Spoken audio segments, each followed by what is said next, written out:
第211章尝试。放好手中的钢笔，克莱恩解下左腕袖口内的灵摆，单手持握，悬于纸张正上，近乎接触。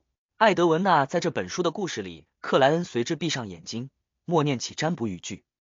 7遍之后，他睁开双眼，看见黄水晶吊坠在做顺时针旋转，这表示肯定，表示冰山中将艾德文娜就在《格罗塞尔游记》这本书里。还真是书中世界啊，而且里面的状态应该很特殊，没有新人加入，故事就无法翻页。克莱恩微不可见地点了下头，将挂着黄水晶吊坠的银质链条重新缠好，拿起旁边的深红圆副钢笔，写下了新的占卜语句。进入格罗塞尔游记的办法，这一次他采用的是梦境占卜法。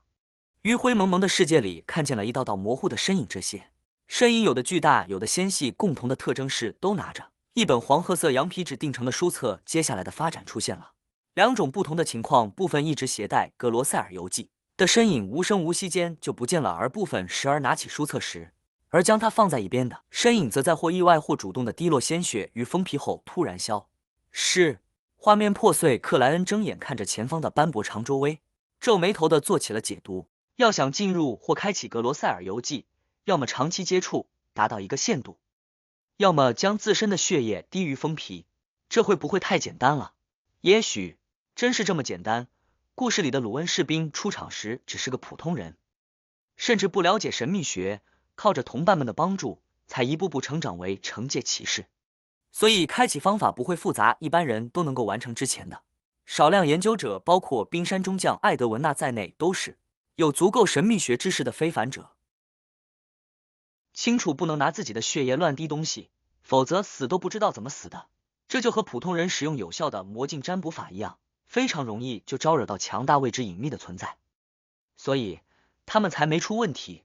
再加上艾德文娜大部分时候将格罗塞尔游记放在收藏室里，偶尔才会接触，因此直到他最近有了新的研究思路，长久触碰，这本书才达成开启的条件。历任主人多有失踪，疑似与巨龙一族与奇迹之城利维西德有关。这说明格罗塞尔游记开启时会干扰周围的环境，抹掉相应的线索，所以他过去的绝大部分收藏者都不清楚他有问题，没有研究的想法。失踪的主人们应该不止故事里那几个，剩下的或许已经因各种问题死亡，没能在游记里留下姓名。克莱恩收回思绪，又做了次占卜，希望获得离开格罗塞尔游记的办法。这次他在灰蒙蒙的梦境世界里看见了更加狂暴的风雪，看见一道巨大的身影屹立于冰峰顶端，那是条四脚站立依旧接近5米的半透明巨龙，它仿佛蜥蜴的近亲，有着丑陋的脸孔，幽蓝的眼眸和粗长有力的尾巴，背后长着一对覆盖皮膜的巨大翅膀，仅是展开就有遮蔽天空的感觉。它的鳞片仿佛冰晶，流转着剔透的微光，是它全身上下最美丽最梦幻的地方。忽然，这条冰霜雕成般的巨龙扬起脖子和身体，发出了一道穿透暴风雪的可怕嘶吼。这一刻，人立起来的它超过10米。北方之王，那条冰霜巨龙。克莱恩脱离梦境，指头轻敲起高背椅的扶手。他对刚才占卜启示的解读是，离开格罗塞尔游记的关键在北方之王。克莱恩初步怀疑，需要杀掉这条冰霜巨龙，让主角格罗塞尔的目的达成，才能使故事圆满结束，开启脱离书籍的通道。不过也可以试一下能不能强行打破书中世界与现实世界的间隔。克莱恩依靠丰富的经验，很快有了尝试的想法。他先是拿起右手边盖着的黑皇帝牌，将它融入了自己的灵体。忽然间，克莱恩体表覆盖上了黑色的全身盔甲，头顶多了个沉重的皇冠，气息则变得尊贵威严，让人不敢直视。接着，他最大程度撬动了灰雾之上这片神秘空间的力量，让他们如水流淌，涌动了过来。看到这一幕，克莱恩没有犹豫，招手射过了杂物堆里的海神权杖，将自身的灵性灌注入内。白骨短杖顶端的青蓝色宝石一颗接一颗亮起，绽放出了耀眼的光彩。数不清的银白闪电浮现，于宏伟宫殿内滋滋盘旋，仿佛形成了一片雷霆的海洋。最后，克莱恩借助黑皇帝牌位格的压制和平衡，将撬动的力量全部投入了那团闪电风暴。轰隆隆，灰雾之上雷声滚荡，直奔远处，一道道粗大宣赫的闪电或同时或接续落下，劈在了《格罗塞尔游记》这本书册之上。刺目的光华笼罩了整个宫殿，维持了足足20秒钟。等到一切平息，克莱恩再次看向目标，发现斑驳长桌已是破烂不堪，而封皮深棕的书册完好无损，仅是边角略有卷起，比我想象的更加厉害啊！也是，能创造一个书中世界的物品，哪会简单？呵，之前8000磅买下绝对不亏啊，它完全可以拿来做盾牌，绝对能挡下至少圣者级的攻击。唯一的问题在于面积太小，覆盖不够。克莱恩念头闪动间，那张青铜长桌迅速恢复了原状。既然没法强行击穿书中世界和现实世界的屏障，他只能开始考虑怎么按照正常的办法进入。先弄点写出来，然后带入这里，抹到封皮上，用灵体搭配黑皇帝牌和海神权杖进入。这不用担心遇上五海之王纳斯特，因为他根本感应不到，也进不了书中世界。但问题在于，这样救出冰山中将后，他能肯定格尔曼斯帕罗就是侠盗黑皇帝。还有个最重要的问题，用灵体进入就意味着肉身在外界，在黄金梦想号的船长室内，而我不清楚书中世界的时间流动状态，很容易一去就是好几天，那样的话，身体一不小心就会遭遇意外。毕竟缺乏保护，又在陌生地方，到时候就出了艾德文娜，却发现自己不见了，玩笑就开大了。克莱恩很快否定了灵体进入的想法，他对黄金梦想号上的大部分人都不是太信任，对最强猎人安德森也有提防之心，尝试着占卜了下进入书中救人有没有危险，却得到失败的结果后，克莱恩沉思一阵，返回了现实世界，然后不慌不忙将格罗塞尔游记拿回，处理掉了仪式的残余痕迹。看了眼窗外接近黄昏的天色，他走至船长室门口，解除反锁，打开了房门。美食家布鲁沃尔斯、歌唱家奥尔弗斯等人全部都在外面，没有一个离开，哪怕楼梯口也有船员探头探脑。有线索了吗？布鲁沃尔斯脱口问道，但却没能听见自己的声音，因为挤在门口的所有人都在问。克莱恩扫了一眼，点了下头。刹那之间，他听见了层层叠加的长吁声，看见了各种各样的欣喜和激动神情。如果有一天我这么失踪了，会有谁像他们一样？克莱恩思绪一转，望向达尼兹道，我需要一个助手。说完，他掉头走向了书桌位置。好，达尼兹忙不迭跟入，熟练的反锁住了房门。有什么需要我做的？他急切问道，仿佛已经看见在自己努力下，船长终于被救出来的场景。克莱恩立在书桌旁，表情严肃的说道，接下来的事情会非常危险，非常危险。达尼兹本能呲了下牙齿，你可能从此失踪，甚至当场死亡。克莱恩给出了最坏的结果。见格尔曼斯帕罗这疯子都如此的正经，达尼兹一下明白了事情的严重性，心头一沉，下意识变得慌乱。这和救船长有什么关系？直接关系。克莱恩简洁回答道。达尼兹表情有些扭曲的沉默了2秒道，如果不做会怎么样？你的船长可能会永远留在那里，也可能在下一秒死去。克莱恩如实说道。达尼兹张了张嘴，又重新闭上，没有说话。他的眼神飘忽了几秒，最终落回了格尔曼斯帕罗的脸庞，咬牙切齿般说道，开始吧，狗屎！他旋即低声骂了自己一句。克莱恩拿起桌上的纸笔，刷刷刷写了个纸条，折成方形，递给了达尼兹，放在衣兜里，等进去之后再看。进去。达尼兹有些茫然和迷惑的反问道。开口的同时，他已自动接过纸条，塞入了裤兜。克莱恩没有回答，指了指桌上的格罗塞尔游记道，弄一点你自己的血，涂到这本书的封皮上。达尼兹隐约有了些猜测，拿起旁边的铜制匕首，重重点头道，好。第212章念后即焚。达尼兹握着那把铜制小刀，在左手的手背上比划了几下，迟疑着没有发力。他抬起脑袋，挤出笑容道，虽然受过很多次伤，但疼痛依旧让我畏惧。说重点。克莱恩冷漠的回应道。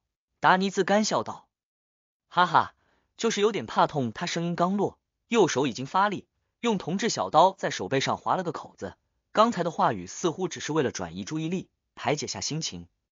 鲜血迅速溢出，达尼兹忙放下小刀，用右手手指沾起血液，涂抹于格罗塞尔游记的深棕色封皮上。完成这一步后，他屏住呼吸，等待变化。突然，他眼前出现了鹅毛大小的雪花，耳畔则是呼啸着的狂风。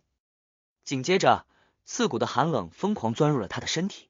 达尼兹虽然已经有心理准备，但此时此刻还是惊愕交加，本能就四下张望，确定所在。他发现自己不知什么时候已离开黄金梦想号的船长室，置身于一片被暴风雪笼罩的冰霜之地。因为环境极为恶劣，他完全看不到远处，甚至无法判断自己是在山上还是平原。真的进了一个奇怪的世界。船长也在这里。达尼兹抬手遮在脸前，怕被风雪迷了眼睛。他平复了下心情，记起格尔曼斯帕罗的交代，忙从裤兜里拿出那张叠成方形的纸条，小心翼翼地展开。这个过程里，他分外害怕有意外发生，导致纸条破碎或被吹走，那将让他丧失所有的希望。幸运的是，那一切没有发生。他看见了格尔曼斯帕罗书写的内容，用赫密斯语，最好是古赫密斯语，诵念以下尊名，不属于这个时代的愚者：灰雾之上的神秘主宰，执掌好运的黄黑之王，念后即焚。这是一位神灵级的隐秘存在，因为冰山中将艾德文纳的严格教导，达尼兹在神秘学领域并非文盲，甚至有着不错的基础。看着手中的纸条，他下意识吸了口凉气，吸入了刺骨的寒风和冰冷的雪花，顿时连续咳嗽，表情扭曲。他现在可以确认之前一个猜测了，格尔曼斯帕罗真的属于一个非常厉害、非常隐秘的组织，而那个组织信奉着一位叫做愚者的神灵级存在。果然，这么强大、这么疯狂的家伙不会没有来历，不是地里随随便便就能长出来的。达尼兹拉了拉领口，紧了紧衣物，望着那张在风中猎猎起舞的纸条，脸上出现了明显的犹豫神色。他很清楚诵念一位不知来历、不知善恶的隐秘存在是多么危险的一件事情，这或许会引来比死亡更加可怕的结局。船长也困在这里，而且没办法出去。达尼兹握拳在嘴前抵了抵，他忽然甩手，用古赫密斯语诵念起了愚者的尊名。黄金梦想号上，船长室内，克莱恩亲眼目睹了达尼兹先是没有缘由的变得虚幻，继而消失不见，对进入格罗塞尔游记的办法再没有疑问。耐心等待了一阵，他耳畔突地响起了虚幻层叠的祈求声，而且明显来自男性呼。看来格罗塞尔游记没法隔断灰雾书中的世界，依旧能连通那片神秘空间。这样一来，我就算跟随进入，也不至于没有后路、没有底牌。克莱恩毫不掩饰地松了口气。为了确认，他又一次逆走4步，诵念咒文，进入灰雾之上，看见代表达尼兹的光斑在愚者的高背翼旁一圈圈荡开，是身体连同灵魂一起进入。书中世界很稳固，没法靠拉取灵体来破碎，也是如果可以之前占卜会有对应启示的。海神权杖太危险，直接赐予达尼兹，只会让他迅速去世。克莱恩半闭眼睛，蔓延出灵性，感应了一阵，得出了许多结论。他没有耽搁，立刻返回现实世界，拿起那把铜制小刀，用纸张擦掉了上面的达尼兹血液，折好纸张放入口袋。他开始考虑接下来该怎么做。看来的涂抹血液，直接进入，这样不用担心身体遭遇意外，而且能很快解决问题。但同样不能大意和疏忽，得防备另外的危险。要是船上有谁存在问题，在我进入格罗塞尔游记后，找机会潜入船长室，将这本书献祭给真实造物主、原初魔女或隐匿贤者，那我麻烦就大了，肯定生不如死。黄金梦想号的船员们大部分似乎都倾慕着冰山中将安德森，之前那肤浅的挑拨都能有效，足以说明很多问题，所以告诉他们这关系冰山中将的生命，让他们彼此监督，谁也不能进入，是可以放心的。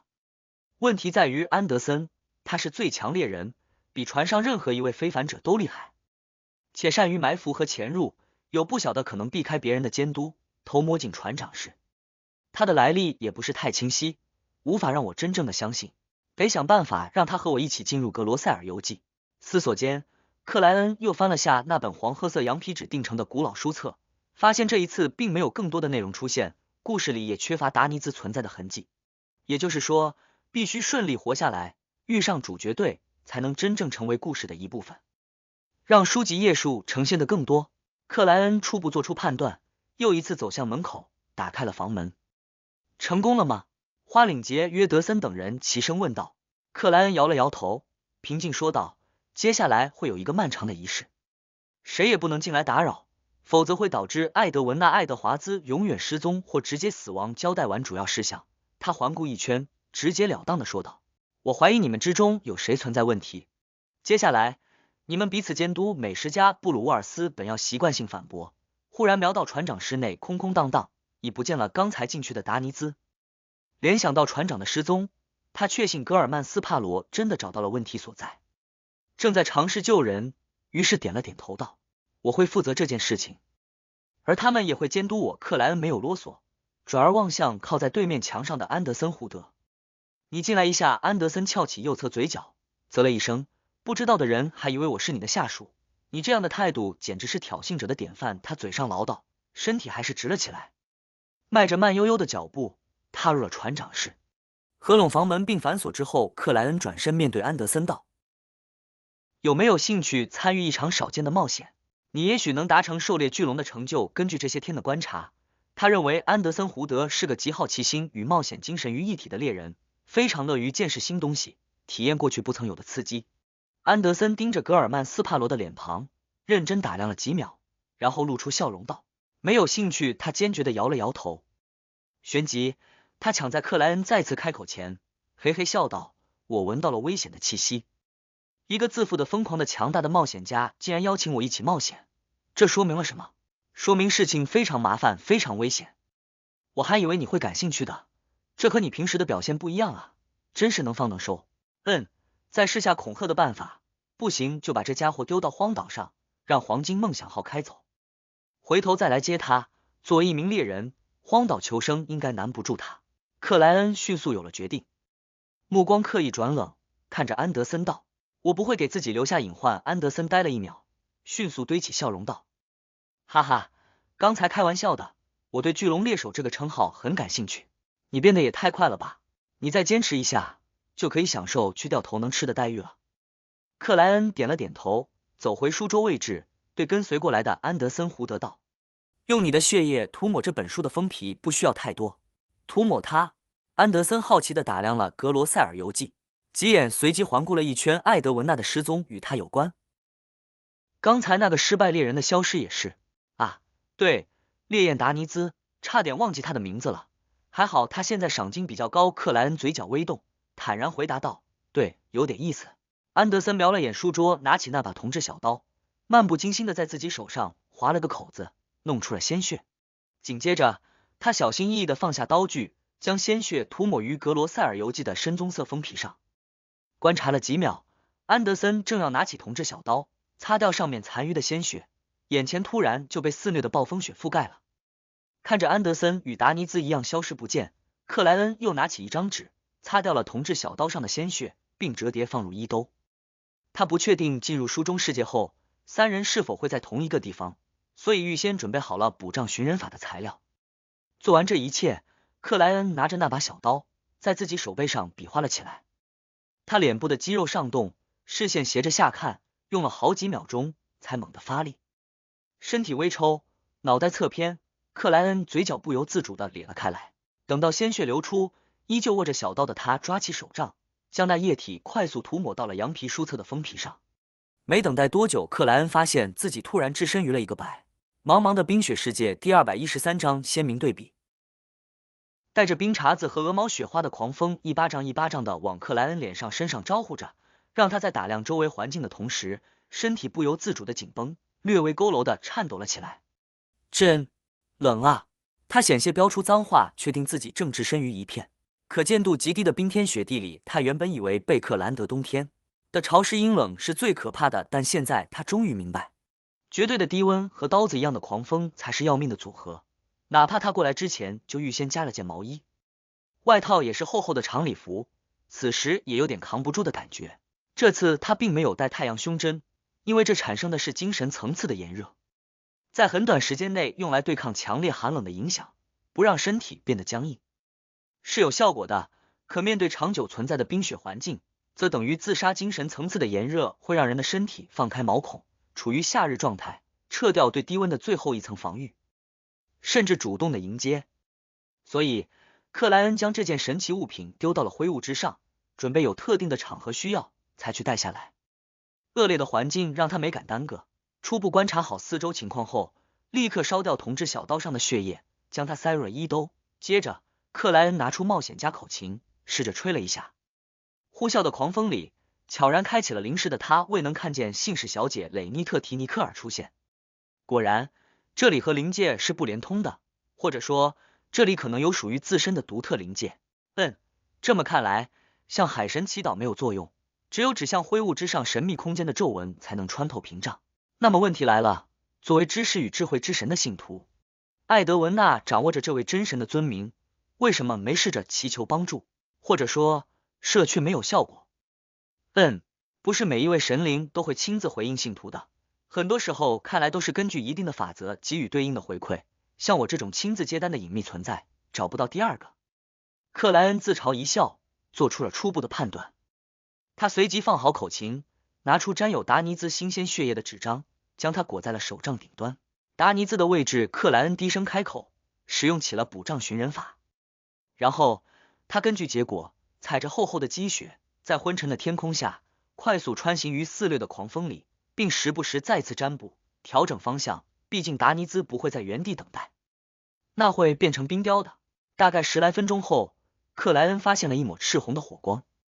呼，他吐了口气，前行几步，看清楚了目标，那确实是达尼兹。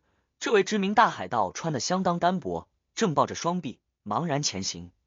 不过他似乎并不怎么冷，因为他身周缭绕着一只赤色的火鸦，蒸发着白雪，阻挡着狂风，带来了温暖如春的感觉。这种时候，克莱恩就特别羡慕纵火家。虽然魔术师同样可以召唤焰流，但这属于没法维持的攻击性能力，只能在刹那间发挥用处。要想靠它来取暖，必须不断召唤，很快就会疲惫。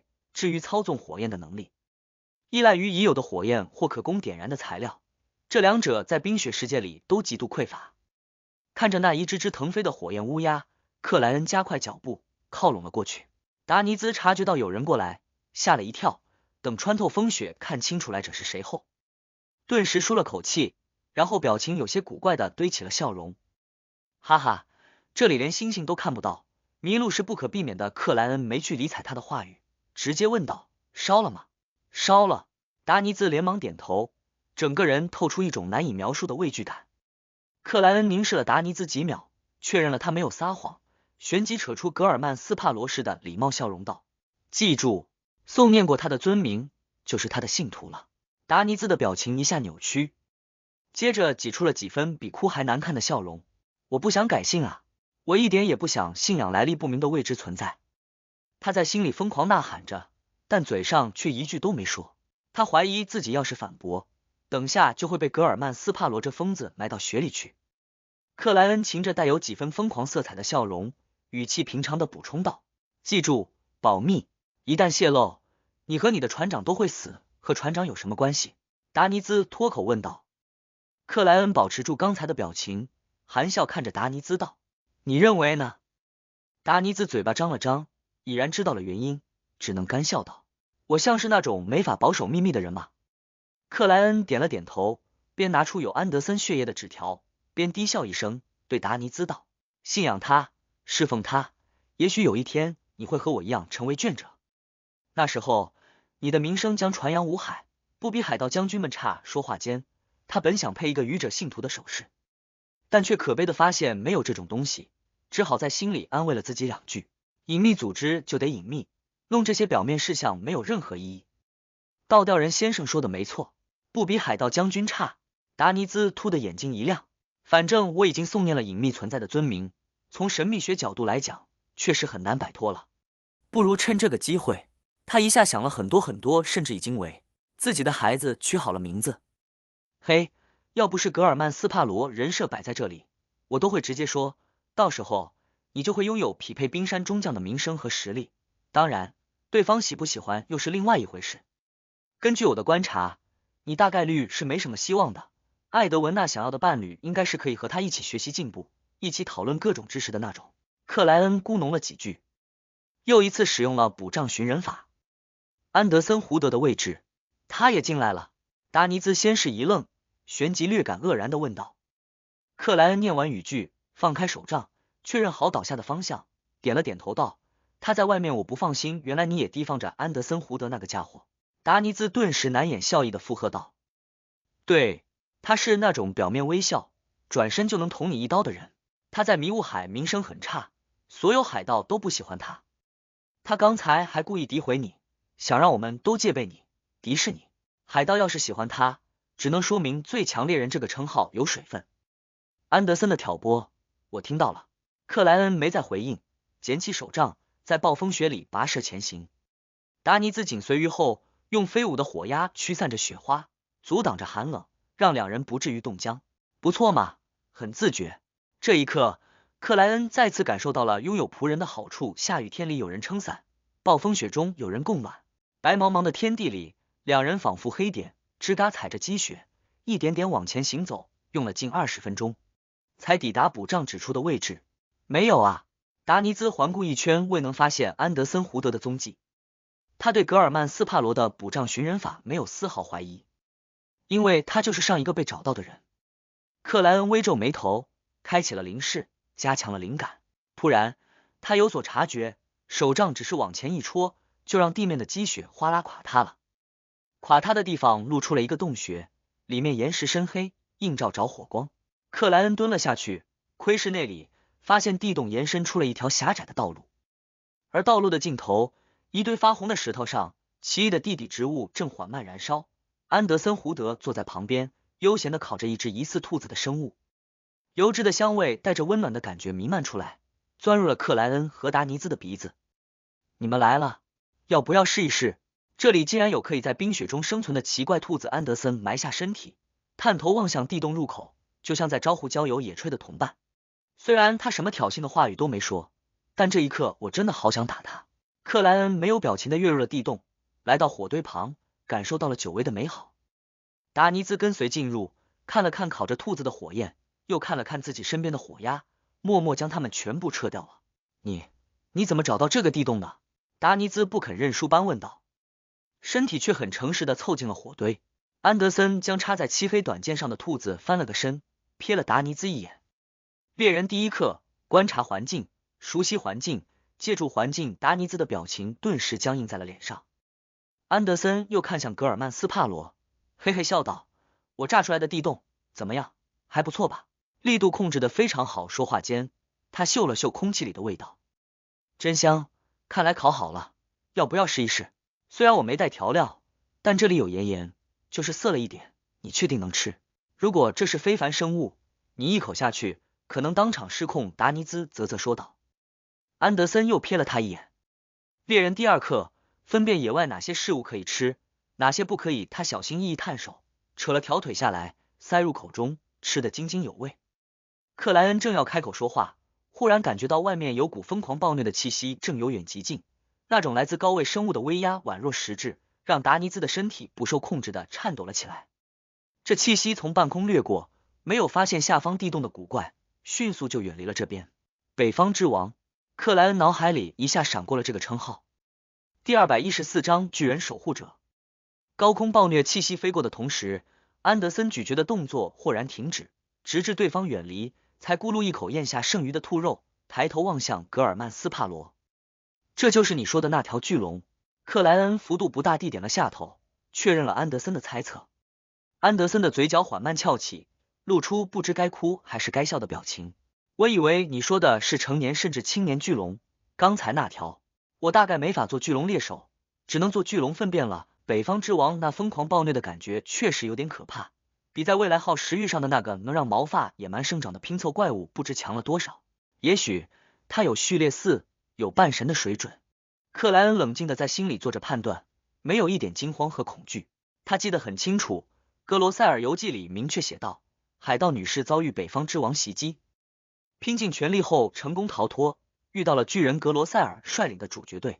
而艾德文纳·爱德华兹很显然不是半神，属于阅读者途径的序列物，并且由于是突然被吞入书中，一些不便长期携带的神奇物品或封印物都留在了船长室内，身上只有那么1-2件可供利用的道具。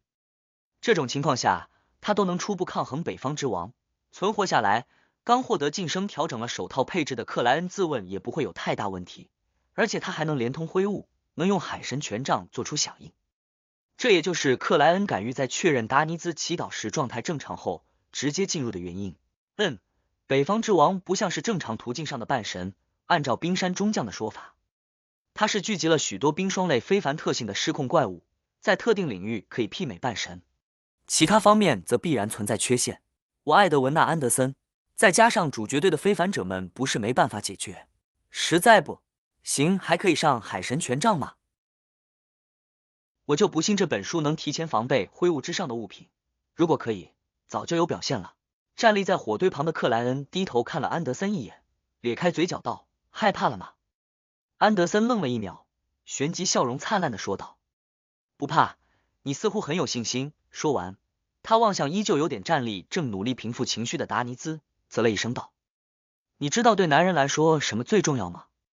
达尼兹刚做了次深呼吸，闻言怔了怔，不敢确定的并起右手食指和中指往下面指了指。安德森眨了眨眼睛，一下大笑起来：混蛋，你真是一个粗俗的海盗！哈哈，我刚才想说什么来着？哈哈，我想不起来了。对了，我想说的是勇气，男人最重要的是勇气。你看你，巨龙都还没有进行袭击，就吓得快要抱头求饶了。达尼兹一张脸顿时涨红，怒视起对方。在托斯卡特你不是这么表现的。克莱恩则忍不住腹诽了一句。达尼兹正要声明自己只是单纯受到了高位生物的气息影响，忽然想起了刚才的某句话语，表情当即恢复了正常，轻描淡写的回应道：我和巨龙的粪便没法比。安德森笑容僵住，轻咳两声，没有任何事情发生般又扯下一条兔腿，递给格尔曼斯帕罗：不尝尝吗？克莱恩沉默几秒，缓慢摇了摇头，这是一个奇怪的世界，在确认没有问题前，最好不要吃这里任何食物，也许只是一块兔肉，就会让你永远的留在这里。安德森将烤好的兔腿凑到嘴鼻前，又缓慢放了下去，表情随之一点点垮掉。为什么不早说？克莱恩平静回应道：我刚想到这个问题。安德森表情扭曲了几秒，低下脑袋，快速又啃起了烤制的兔腿。你不害怕真有问题吗？最强猎人的操作让达尼兹惊呆了。安德森无奈笑道：我之前已经吃过一只了，该消化，地也消化了，反正没法改变，不如专心享受。克莱恩和达尼兹这一刻竟找不到语言应对安德森啃完那条兔腿，斟酌着问道：你们真的不吃？接下来还不知道会花费多少时间，如果饿到不行，拿什么来对抗类似刚才巨龙的怪物？克莱恩没直接回答，掏出金壳怀表，按开看了一眼。外界时间傍晚6点10分，4到6小时后，你的状态如果没有问题，我们就可以少量进食了。安德森张了张嘴巴，说不出话来。克莱恩没去理睬他，转头对达尼兹道：休息1刻钟，然后去寻找你的船长。说话的同时，他已拿出了那副属于冰山中将艾德文纳·爱德华兹的珍珠耳环。好，达尼兹忽然觉得自己的热血正在沸腾，完全忘记了外面的寒冷。过了7、8秒，他又往火堆方向缩了缩。外界时间傍晚7点，克莱恩按住帽子，提着手杖，与达尼兹、安德森一起，根据占卜的启示，一路寻到了一处山峰前。绕过一块凝结着厚厚冰层的巨大岩石，他们看到了一处黑黝黝的山洞，入口有站着为拿古拙弓箭的女子看守。这女子有一头柔亮发光的黑发，并将它绑成了简单的马尾，五官轮廓非常柔和，与北大陆所有国家的人都不相同。她穿着棕色的古代款猎人外套和长裤，灵感敏锐地将目光投了过来。看到她那双略尖的耳朵，结合格罗塞尔游记的内容，克莱恩立刻就知道了她的身份。最早与巨人格罗塞尔认识的女性精灵，姓名未知如果和地球比较，北大陆的人更贴近欧美风，这精灵则有明显的东方韵味。克莱恩迅速总结出了特点：精灵，它和古代一些宗教画作里的精灵一模一样。安德森突然兴奋，我得和他商量一下，请他做我的模特，让我好好的为他画几幅画。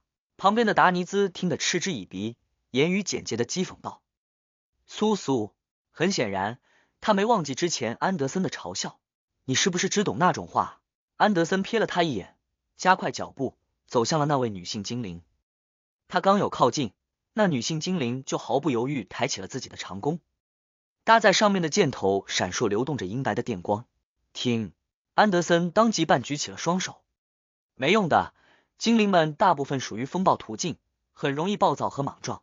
克莱恩悄然开启了灵体之线，打算用初步控制的办法让那位精灵平静倾听。就在这个时候，安德森眼前一花，看见了2条粗壮结实的灰蓝色巨腿，以及一把插入了积雪的可怕巨剑。安德森愕然发现自己只比那条腿的膝盖高一点，本能顺着巨剑的纹路一点点往上看去，近乎后仰的状态下，他终于看清楚了面前是位近4米高的巨人。这巨人肤色灰蓝，胸腹和腰胯间裹着厚厚的野兽毛皮，其余地方则裸露在外，就连双脚都缺乏保护。他杵着比人类门板还宽的巨剑，用那标志性的竖直独眼俯视着安德森和克莱恩等人，嗓音嗡聋地问道：“你们是谁？为什么来到格罗塞尔的营地？”克莱恩正要回答，黑黝黝的巨大山洞内突然走出了一道他们熟悉的身影。达尼兹的眼神随之被狂喜充满。穿着繁复衬衣和深色长裤的冰山中将艾德文纳扫过他们3人，惯来冷淡的表情里出现了较为明显的错愕，似乎没想到格尔曼斯帕罗和安德森胡德会在这里。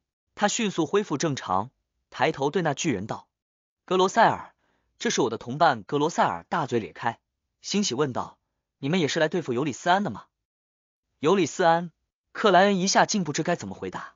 这时他看见站在巨人阴影里的艾德文纳给自己使了个眼色，让自己做肯定的答复。尤里斯安等于北方之王。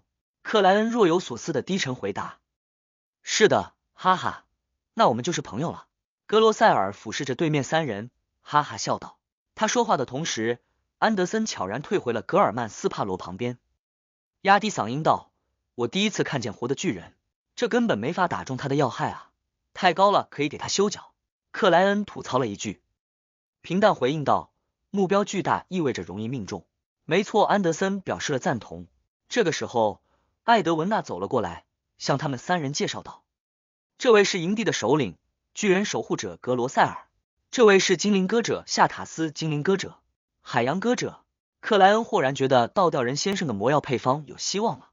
艾德文纳旋即半转过身，对巨人格罗塞尔和精灵夏塔斯道：“他们是我的同伴，最强冒险家格尔曼斯帕罗，宝藏猎人安德森胡德，知名水手达尼兹。我一直以为冰山中将你是一本正经不会说谎的类型。知名水手，哈，从某种意义上来说也算是事实。”克莱恩取下帽子，认真的行了一礼。安德森较为散漫的进行了跟随，达尼兹则欣喜于船长介绍自己是同伴而非下属，慢了一拍，显得手忙脚乱。格罗塞尔哈哈笑道：“进营地吧，我们即将和尤里斯安这条恶龙开战。”很热情，很和蔼啊。可无论是教会典籍里，还是白银城的神话中，巨人都是极有破坏欲的狂暴生物。书中什么都有可能，就看作者圆不圆的回来。克莱恩轻轻颔首，跟随格罗塞尔走向了宽阔的洞穴。艾德文纳见状，毫无异常的靠近3人，看似引路，实则低声点了2句。他们讲的历史有些奇怪，语言也是，无论说的哪种语言，互相都能听懂第215章故事的进度。无论说的哪种语言，互相都能听懂。克莱恩的关注重点直接掠过冰山中将艾德文纳的第1句，放在了看起来没什么大问题的第2句上。虽然这是在格罗塞尔游记创造的书中世界里，一切都有可能，但某些事情的细节依旧能昭示一定的问题。对克莱恩来说，在意的不是彼此能听懂这件事情本身，而是以哪种方式达成的听懂。这个世界固化了类似通晓语言的规则，还是有个意识高居众人之上，辅助完成了同声传译的工作，就像我在塔罗会上做的那样。如果是前者，不懂巨人语的目标明明听到的是陌生语言，但却可以明白意思；若是后者，听见的则是熟悉的那些语言，因为本身掌握了多种古代或超自然语言。克莱恩一时没法做出准确判断，稍微放缓脚步，与达尼兹并排，压低嗓音问道：“你刚才听见格罗塞尔说的是什么语言？”达尼兹愣了一秒，回忆着说道：“有点熟悉但又陌生的语言，但我能听懂全部的意思。他完全掌握的超自然语言是古赫密斯语，其次是精灵语，在巨人语上面只能算刚刚入门。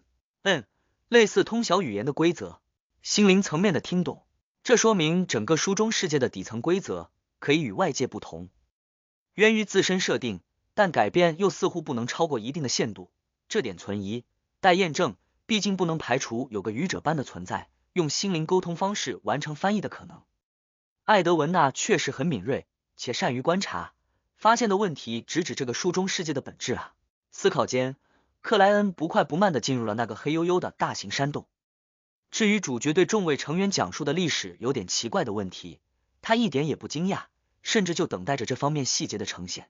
克莱恩早就知道各大教会和北大陆诸国在有意识的毁灭或藏匿资料，隐瞒第4季、第3季乃至第2季的真实历史，外部世界流传的内容自然与曾经存活于那些年代的主角队成员了解的不一样，而这也是克莱恩承受一定风险进入书中世界的原因之一。宽阔通风的山洞内，一堆散发着光和热的篝火周围散落着3个人形生物，其中一位穿着简朴到极点的白色长袍，正背对火焰，面朝石壁，闭着眼睛专心祈祷，是个有着皱纹但不算苍老的中年男子。他留着褐色的寸发，肩膀、手臂、小腿和双脚都裸露于外，布满各种各样的陈旧伤疤。他的旁边有个枕着石头睡觉的年轻人，身穿沉重坚韧的黑色全身盔甲，手边插着一柄闪烁寒光的黑色直剑，五官轮廓颇为深刻，有明显的鲁恩特点。与这2位相对而坐的是个打扮奇特，让人浑身不自在的30来岁男士。他头戴尖而硬的黑色帽子，外套纽扣一上一下，错落混乱，既不对称也不协调。另外他穿的皮靴尖头高高翘起，颇像马戏团里的小丑。这位男士有一张还算不错的脸孔，亚麻色头发深棕色眼眸配高挺的鼻梁和薄薄的嘴唇，哪怕坐着也给人一种高傲的感觉。艾德文纳指了下他道：所罗门帝国的莫贝特·索罗亚斯德子爵，一位可以拿走别人理想和梦境的先生，不用这么委婉。你们好，我是偷盗者途径的序列5窃梦家莫贝特。呵呵笑道，完全不像气质里呈现出的那么高傲。索罗亚斯德家族的成员，伦纳德体内就寄生着一位这个家族的天使，或许认识。呵，我知道了偷盗者途径的序列5和序列4叫什么，却还不清楚对应的序列7和序列6。克莱恩表面不动声色地闪过了诸多念头。这个时候，安德森以笑容和煦地问候了对方，以自来熟的姿态问道：坦白的讲，我第一次听说窃梦家，我只清楚偷盗者和诈骗师，中间还缺了2个序列。这个途径的非凡者已经稀少到这个程度了吗？艾德文纳不是知道吗？序列7解密学者，序列6盗火人。哈哈，我来帮你们介绍。莫贝特热情地指着背对众人的祈祷者道：虔诚的斯诺曼苦修士，他信仰着创造一切的主，全知全能的神。你们不用在意他，他完全封闭在了自己的信仰世界里，但战斗时会是非常可靠的同伴。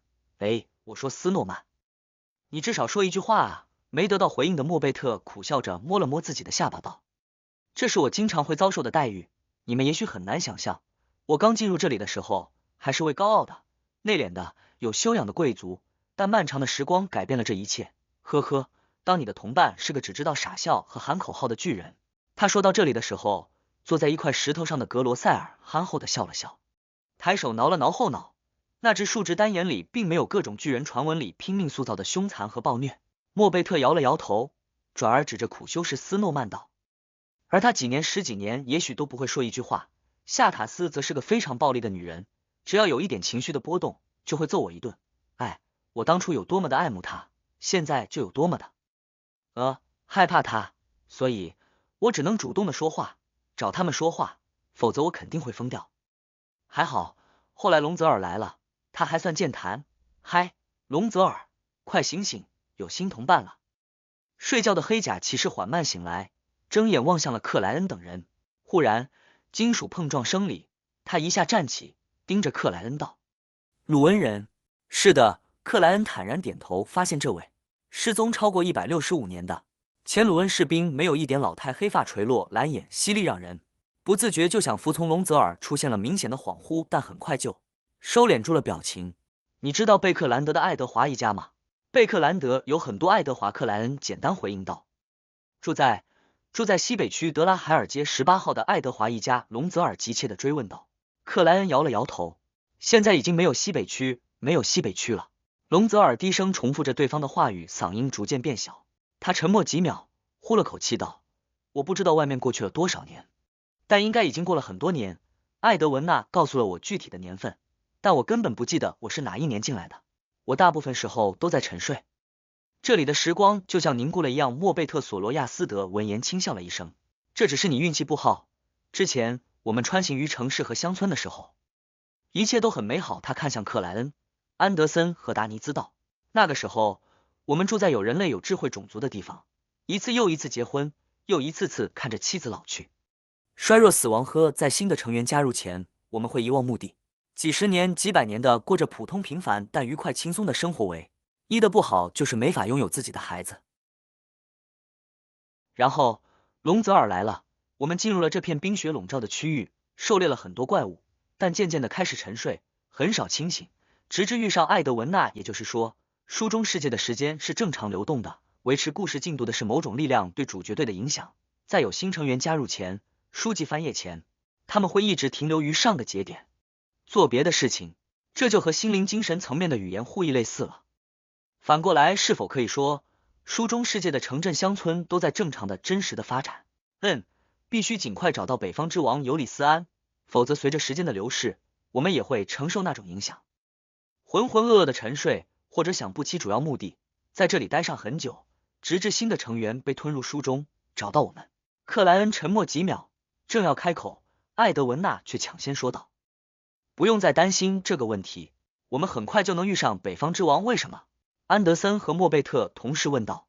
艾德文娜环顾一圈道：“我进来前，邮寄粘连的部分就已经只剩几页，而现在你们也进来了，找到了营地，必然有更多的页数翻过。故事即将结尾。”莫贝特微不可见地点了下头，赞同了艾德文娜的判断。安德森则小声嘀咕着粘连等单词。艾德文娜随即介绍了克莱恩、安德森和达尼兹，并示范般坐到了火堆旁。克莱恩取下帽子，将它和手杖拿在一起，慢悠悠坐下，望着酷爱说话的莫贝特·索罗亚斯德道：“你听说过图铎帝国、特伦索斯特帝国吗？”他没有弯绕，直接发问：“这是格尔曼斯帕罗的人设？”没有。莫贝特摇了摇头。艾德文娜已经问过我，在我那个年代，图铎、特伦索斯特和我们索罗亚斯德家族一样，是所罗门帝国的大贵族，效忠着黑皇帝。原来图铎和特伦索斯特家族都是所罗门帝国的叛徒。克莱恩想了想道：“除了你们，所罗门帝国还有哪些贵族？”很多很多。莫贝特笑着看了隆泽尔一眼，奥古斯、斗亚伯拉罕、查拉图等等等等。我那个年代，黑夜教会的死敌是战神教会，是南大陆的艾格斯家族，风暴之主永恒烈阳之使与智慧之神教会则彼此对抗，都希望获得所罗门帝国的支持。他顿了2秒，表情逐渐变得肃穆。那时候，神灵行于地上，而非星界。